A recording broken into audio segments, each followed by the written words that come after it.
भारत में नारीवाद मूवमेंट की तीसरी लहर के साथ उभरा दलित नारीवाद एक ऐसी क्रांति की स्टोरी है जो तिहरे शोषण, जाति, लिंग और गरीबी के खिलाफ दलित महिलाओं की जद्दोजहद को सामने लाती है। यह सवाल उठाता है, जब सवर्ण महिलाएं दलित स्त्रियों की दर्द को इग्नोर करती हैं, तो क्या स्त्री मुक्ति का नारा वाकई में सबको समेट पाता है? आइए इतिहास के पन्नों और वर्तमान की रियलिटी में गोता लगाकर समझे कि दलित नारीवाद क्यों एक यूनिक और अनिवार्य मूवमेंट है।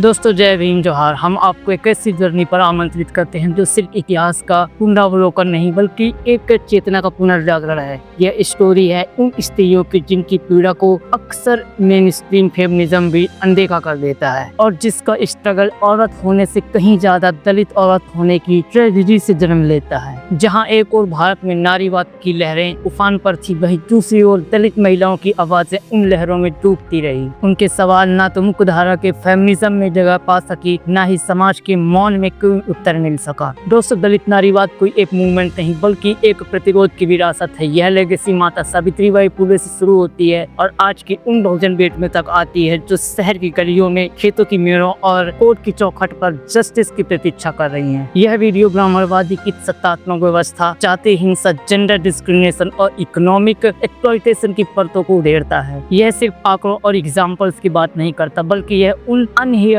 स्टोरीज की वॉइस है जिनमें दर्द है, विद्रोह है और क्रांति के बीच छुपे हैं। यह वो आवाज है जो कहती है, हम न केवल महिला है, न केवल दलित है, हम वो चेतना है जिसे तुमने सदियों तक कुचला और अब वो गर्जना बनकर लौट रही है। तो आइए इस यात्रा में हमारे साथ चलिए, सुनिए उन स्त्रियों की आवाज जो दोहरे नहीं, तिहरे शोषण का शिकार हैं और उनके संघर्ष ने एक नया विचार गढ़ा है, दलित नारीवाद। दोस्तों, वीडियो के एंड में एक अपने सब्सक्राइबर भाई का कमेंट हाईलाइट करूंगा, तो वीडियो के एंड तक बने रहें। भारत में जब नारीवादी आंदोलन तीसरी लहर के रूप में 1980-90 के दशक में उभरता है तो उसके समानांतर एक और विचारधारा चुपचाप मगर दृढ़ता से अपनी उपस्थिति दर्ज करवा रही थी, दलित नारीवाद। यह कोई अचानक उपजा विचार नहीं था बल्कि सदियों से पीड़ित, बहिष्कृत और दोहरे नहीं, तिहरे शोषण से गुजरती महिलाओं की आवाज थी, जो अब न केवल पहचान की मांग कर रही थी बल्कि स्वर, स्वायत्तता और अधिकार की मांग कर रही थी। दलित नारीवाद केवल लिंग आधारित समानता की मांग नहीं करता, वह जाति, वर्ग और जेंडर, इन तीनों की चौराहे पर खड़ी उस महिला की बात करता है जो सामाजिक संरचना के सबसे अंतिम पायदान पर है। वह औरत जिसे ब्राह्मणवादी सत्ता, जाति व्यवस्था और आर्थिक निर्धनता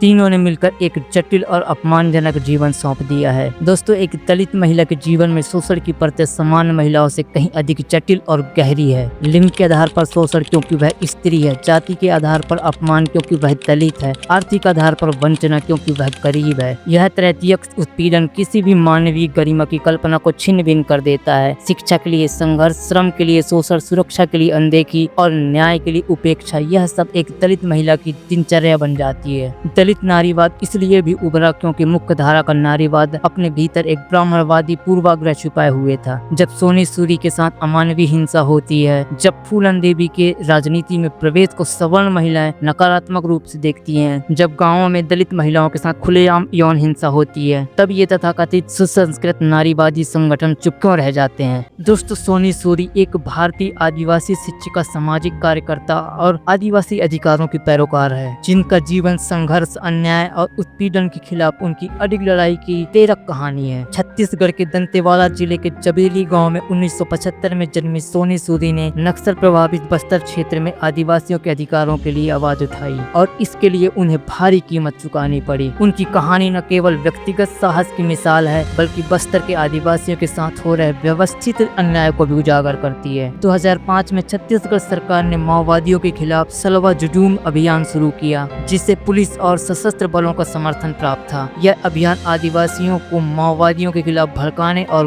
गाँव को खाली कराने के लिए था। सोनी सूरी ने इस अभियान की हिंसक और दमनकारी नीतियों का खुलकर विरोध किया क्योंकि इससे आदिवासियों पर अत्याचार बढ़े। सोनी सूरी की कहानी साहस, दृढ़ता और अन्याय के खिलाफ लड़ाई के प्रतीक है। उन्होंने न केवल अपने लिए बल्कि पूरे आदिवासी समुदाय के लिए न्याय की मांग की। उनकी कहानी बस्तर के आदिवासियों का पीड़ा, पुलिस और नक्सलियों के बीच उनके संघर्ष और कॉर्पोरेट लालच के खिलाफ उनकी लड़ाई को दर्शाती है। वे आज भी आदिवासियों के अधिकारों के लिए काम कर रही हैं और उनकी कहानी उन लोगों के लिए प्रेरणा है जो अन्याय के खिलाफ आवाज उठाना चाहते हैं। दोस्तों, इसी क्रम में एक और नायिका फूलन देवी, जिनका जन्म 10 अगस्त 1963 को उत्तर प्रदेश में हुआ था, जिन्हें बैंडिट क्वीन के नाम से जाना जाता है, का जीवन सामाजिक अन्याय, जातिवाद और सत्तात्मक व्यवस्था के खिलाफ एक जबरदस्त संघर्ष की कहानी है। उनकी जिंदगी ने न केवल भारत में बल्कि अंतर्राष्ट्रीय स्तर पर भी लोगों को प्रेरित किया और सामाजिक असमानता पर सवाल उठाए। फूलन देवी की शादी महज 11 साल की उम्र में उनसे 3 गुने बड़े पुत्तीलाल से हुई थी। उनके पति की क्रूर व्यवहार की वजह से ससुराल छोड़ दिए और मायके लौट आई, लेकिन उसके बाद उनके साथ जो हुआ शायद ही कोई लड़की जिंदा रह पाती। सिर्फ 16 साल की उम्र में फूलन का अपहरण डकैतों के एक गिरोह ने कर लिया। इस दौरान उनके साथ सामूहिक दुष्कर्म हुए और पूरे गांव के सामने नग्न करके घुमाया गया और ये सब बहमई गांव के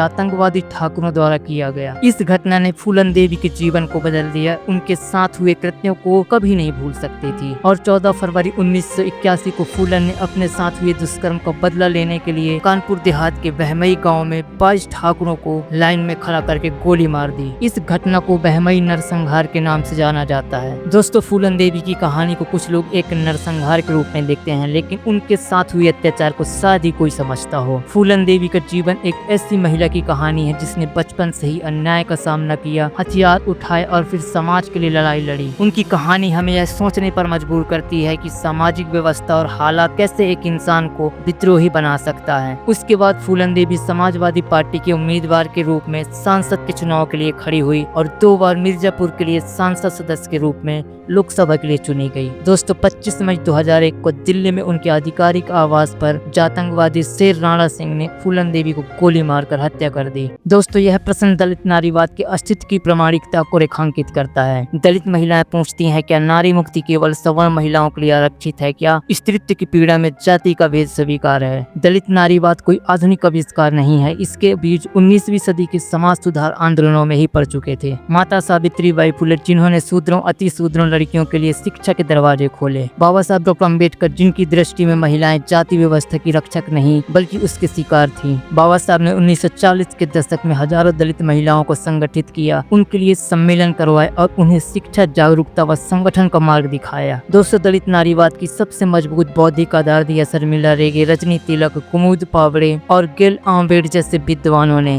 शर्मिला रेगे की कृति राइटिंग कास्ट, राइटिंग जेंडर, जो इस आंदोलन की बौद्धिक स्तंभ बन गई। दोस्तों, 1970-80 के दशक में जब वामपंथी और प्रगतिशील नारी संगठन सिस्टरहुड का सपना बुन रहे थे, तब दलित महिलाओं ने स्पष्ट किया कि यह बहनापा महज कल्पना है। अगर वह जातिगत यथार्थ को नकार दें, एक उच्च जाति की महिला और एक दलित महिला एक समान कैसे हो सकती है जब सामाजिक, सांस्कृतिक और आर्थिक संदर्भ अलग अलग हों? रजनी कोठारी ने इसे विस्मति का विमर्श कहा, एक ऐसी असहमति जो जनतांत्रिक सोच को समृद्ध करती है। दोस्तों, आज की दलित स्त्री को केवल सोशल पर चर्चा नहीं करनी बल्कि संगठित होकर मुकाबला करना है। उसे राजनीतिक प्रतिनिधित्व चाहिए, शिक्षा तक संपूर्ण पहुंच चाहिए, सांस्कृतिक गरिमा और आत्मसम्मान चाहिए। दोस्तों, वह अब चुप नहीं है। वह जान चुकी है कि ईश्वर, भाग्य और जन्म कमी तक उसे शोषण रखने के उपकरण हैं। अब वह कह रही है, बस बहुत हुआ। दलित नारीवाद सिर्फ एक वैचारिक आंदोलन नहीं, यह एक क्रांतिकारी आवश्यकता है। यह उन महिलाओं की भाषा है जिन्हें सदियों तक मौन रखा गया। यह प्रतिरोध की वह आग है जो जाति, पितृसत्ता और ब्राह्मणवाद के गठजोड़ को भस्म करने को तैयार है। यह आंदोलन तब तक अधूरा है जब तक दलित स्त्रियों को उनकी आवाज, अधिकार और सम्मान नहीं मिल जाता।